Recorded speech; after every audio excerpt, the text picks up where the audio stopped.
Hello students, welcome back on my channel Kanchan's Commerce. Today we are going to see further points of chapter 5, which is like this. First, rules of journalizing. Second, pro forma of journal. Third, accounts representing the owner of business. Fourth, classification of goods accounts. Fifth, cash and credit transaction. Let's move towards explanation. First point, rules of journalising, मतलब journal entry करने के rules, नियम, किन नियमों पर based होकर journal entry की जाती है वो अब यहाँ पर हम देखेंगे। First, traditional approach, second, modern approach. दो तरह की पद्धतियाँ होती है, अप्रोच होते हैं। एक तो ट्रेडिशनल अप्रोच मतलब परंपरागत पद्धति, और सेकंड मॉडर्न अप्रोच मतलब आधुनिक पद्धति। हम इन दोनों अप्रोच में क्या रूल्स लगते हैं जर्नल में वो देखेंगे, जैसा कि हमने प्रीवियस चैप्टर में भी इनको समझा था और अभी एक बार फिर से समझेंगे। तो सबसे पहले ट्रेडिशनल अप्रोच देखेंगे, मतलब परंपरागत पद्धति, कि इसमें कौन से रूल्स आते हैं, नियम आते हैं। First, personal account, debit the receiver and credit the giver. Personal account मतलब व्यक्तिगत खाते, इसका रूल होता है डेबिट द रिसीवर और क्रेडिट द गिवर, मतलब पाने वाले को डेबिट करो, जो रिसीव कर रहा है उसको डेबिट करो, और देने वाले को क्रेडिट करो, मतलब क्रेडिट द गिवर, जो दे रहा है उसे क्रेडिट करो। सेकंड, रियल अकाउंट्स मतलब वास्तविक खाते, debit what comes in and credit what goes out. जो बिजनेस में आ रहा है उसे डेबिट करो और जो बिजनेस से जा रहा है उसे क्रेडिट करो। सी, नॉमिनल अकाउंट्स मतलब नाम मात्र के खाते, debit all expenses and losses मतलब जितने भी खर्चे और हानियां उन्हें डेबिट करो। Credit all incomes and gains जितनी भी कमाई और प्रॉफिट है, लाभ है, उसे क्रेडिट करो, मतलब जितने भी खर्चे और हानियां हो रही है उसे डेबिट कर दो और जितनी भी कमाई और लाभ हो रहा है उसे क्रेडिट कर दो। सेकंड, मॉडर्न अप्रोच मतलब आधुनिक पद्धति। अब यहाँ पर भी हमें कुछ रूल्स दिए हैं, नियम दिए हैं, उन्हें हम समझेंगे। ए, असेट्स अकाउंट्स मतलब संपत्तियों का खाता। Increase in assets are debits, decrease are credits. जब असेट्स इंक्रीज हो, बढ़े, तो डेबिट कर दो, जब असेट्स डिक्रीज हो, घटे, तो उसे क्रेडिट कर दो। बी, लायबिलिटीज अकाउंट्स मतलब दायित्वों का खाता। Increase liabilities are credits, decrease are debits. जब लायबिलिटीज इंक्रीज हो, बढ़े, तो क्रेडिट कर दो, जब लायबिलिटीज डिक्रीज हो, घटे, तो उसे डेबिट कर दो। अब कैपिटल अकाउंट सी वाले में दिया है, increase in capital are credits, decrease are debits. अब जब कैपिटल इंक्रीज हो तो उसे क्रेडिट कर दो और जब वह डिक्रीज हो, कम हो, तो उसे डेबिट कर दो। डी, रेवेन्यू अकाउंट्स मतलब आगम खाते। अब यहाँ पर increase in revenues are credits, decrease are debits. अब जब रेवेन्यूज इंक्रीज हो, बढ़े, तो उन्हें क्रेडिट कर दो और जब रेवेन्यूज डिक्रीज हो, घटे, तो उन्हें डेबिट कर दो। ई, एक्सपेंसेस अकाउंट्स मतलब व्यय खाते। Increase in expenses are debits, decrease are credits. जब एक्सपेंसेस इंक्रीज हो, बढ़े, तो उन्हें डेबिट कर दो और जब एक्सपेंसेस डिक्रीज हो, घटे, तो उन्हें क्रेडिट कर दो। Second point, proforma of journal मतलब जर्नल का प्रारूप, दैनिक पंजी का प्रारूप। अब यहाँ पर जर्नल एंट्री करने के लिए हमें कैसे कॉलम बनाने, टेबल बनाने, वो हम समझेंगे। Date, particulars, LF, debit amount, credit amount, इस तरह से 5 कॉलम बनेंगे। फर्स्ट कॉलम हमारा डेट का बनेगा, सेकंड कॉलम पर्टिकुलर्स का बनेगा, कॉलम एलएफ मतलब लेजर फोलियो का बनेगा, जिसमें हम लेजर बुक का पेज नंबर लिखेंगे। डेबिट अमाउंट मतलब डेबिट साइड वाली अमाउंट और क्रेडिट अमाउंट मतलब क्रेडिट साइड वाली अमाउंट। इन दोनों अमाउंट के कॉलम में हमें जो भी बिजनेस में ट्रांजेक्शन होगा वो कितने रुपए का हुआ है, कितनी अमाउंट का हुआ है, वो इन दोनों कॉलम में अमाउंट हमें लिखनी है। Third point, accounts representing the owner of business. अब यहाँ पर हमें 2 पॉइंट दिए हुए, first capital account, second drawings account. अब इन्हें हम एक एक करके समझेंगे। First, capital account, when owner of the business invest his on cash, goods or other assets as capital, then the amount of assets brought in by him her is debited and capital account is credited with the total amount of assets brought in. Amount invested by the owner is treated as liabilities of the business. In this manner, owner is also the creditor of the business.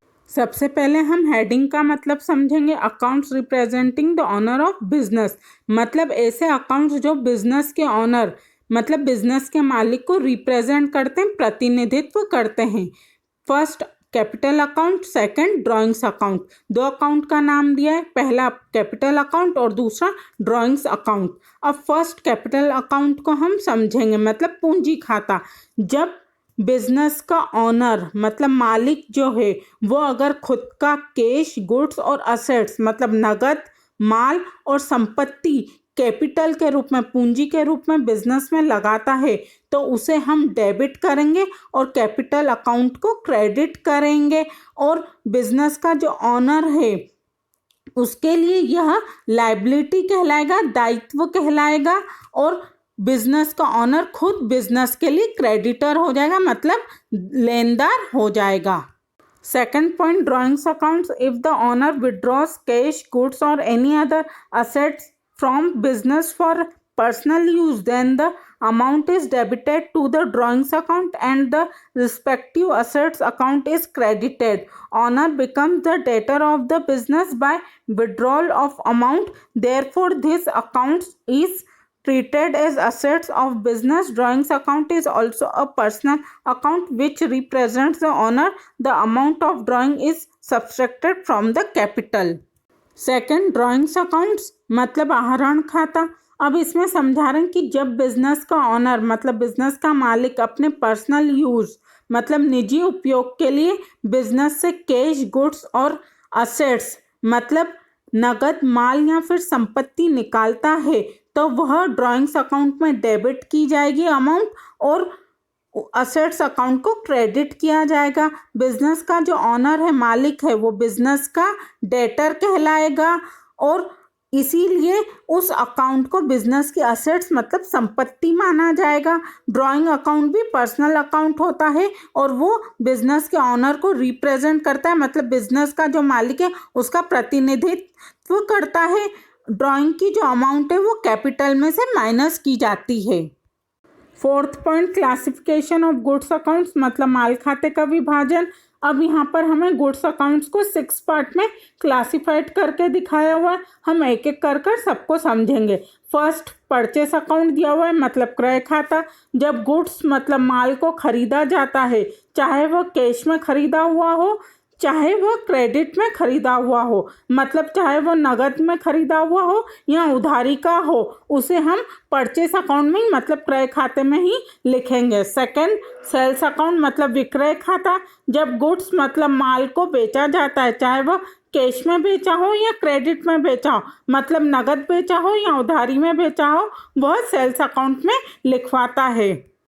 Third, purchase return account मतलब क्रय वापसी खाता. जब खरीदा हुआ माल वापस किया जाता है, मतलब जब जो माल खरीदा गया और उसे किसी कारण से वापस किया जा रहा है तो उसे परचेस रिटर्न अकाउंट मतलब क्रय वापसी खाते में लिखा जाता है. फोर्थ, सेल्स रिटर्न अकाउंट मतलब विक्रय वापसी खाता. जब बेचा हुआ माल वापस आता है, मतलब जो माल बेचा है, गुड्स बेचा है और वो वापस आया है किसी कारण से, ग्राहक ने वापस किया है तो उसे सेल्स रिटर्न अकाउंट मतलब विक्रय वापसी खाते में लिखा जाता है. Fifth point, goods Saint on consignment account मतलब प्रेषित माल खाता. जब बिजनेसमैन अपने एजेंट को कमीशन बेसिस पर मतलब कमीशन देकर माल बेचने को देता है मतलब भेजता है तो उसे goods Saint on consignment account मतलब प्रेषित माल खाते में लिखा जाता है. सिक्स्थ पॉइंट, स्टॉक अकाउंट मतलब रहत्या खाता या स्कंद खाता. जब साल के आखिरी में जो माल बिना बिका हुआ मतलब बिना बेचा हुआ बिजनेस में होता है उसे स्टॉक अकाउंट मतलब रहत्या खाता या स्कंद खाता कहते हैं. और साल के आखिरी दिन जो माल बिजनेस में बिना बिका हुआ होता है उसे क्लोजिंग स्टॉक कहते हैं, मतलब अंतिम रहत्या या अंतिम स्कंद कहते हैं. और नए साल की शुरुआत में मतलब नए साल के पहले दिन बिजनेस में जो माल बिना बिका हुआ होता है उसे ओपनिंग स्टॉक कहते हैं, मतलब प्रारंभिक रहत्या या प्रारंभिक स्कंद कहते हैं. Fifth point, cash and credit transactions. In transactions of sale purchase of goods, if party's name is mentioned but cash or credit is not stated, then such transactions should be treated as credit. For example, purchase of goods from Ram or sold goods to Maheshwari brothers. Both these transactions are credit. If such transactions specifically state cash, then even if name of party appears, transactions are cash transactions. For instance, sold goods to Maheshwari brothers for cash is a cash transaction. In case of cash transactions, personal account is not affected. Cash and credit transactions मतलब नगद और उधार व्यवहार। जब purchase and sales के transaction में किसी person या इंस्टीट्यूशन या किसी बिजनेस का नाम दिया हो और कैश और क्रेडिट नहीं लिखा हो तो ऐसा ट्रांजेक्शन क्रेडिट ट्रांजेक्शन मतलब उधारी का व्यवहार कहलाएगा। जैसे एग्जाम्पल के तौर पर अगर हम देखें तो purchase of goods from Ram या फिर sold goods to Maheshwari brothers, इसमें कैश और क्रेडिट नहीं लिखा हुआ है, मतलब ये क्रेडिट के ट्रांजेक्शन है। दोनों ही ट्रांजेक्शन क्रेडिट मतलब उधारी के ट्रांजेक्शन कहलाएंगे। और अगर इन्हीं ट्रांजेक्शन में साथ में कैश भी लिखा होता हो तो फिर यह ट्रांजेक्शन कैश ट्रांजेक्शन कहलाएंगे। जैसे purchase of goods from Ram for cash या फिर sold goods to Maheshwari brothers for cash etcetera. इस तरह के ट्रांजेक्शन्स कैश ट्रांजेक्शन कहलाते हैं। Students, I hope you have understood all the points. We will meet in the next video with further points of same chapter. Like, share and subscribe my channel. Thank you.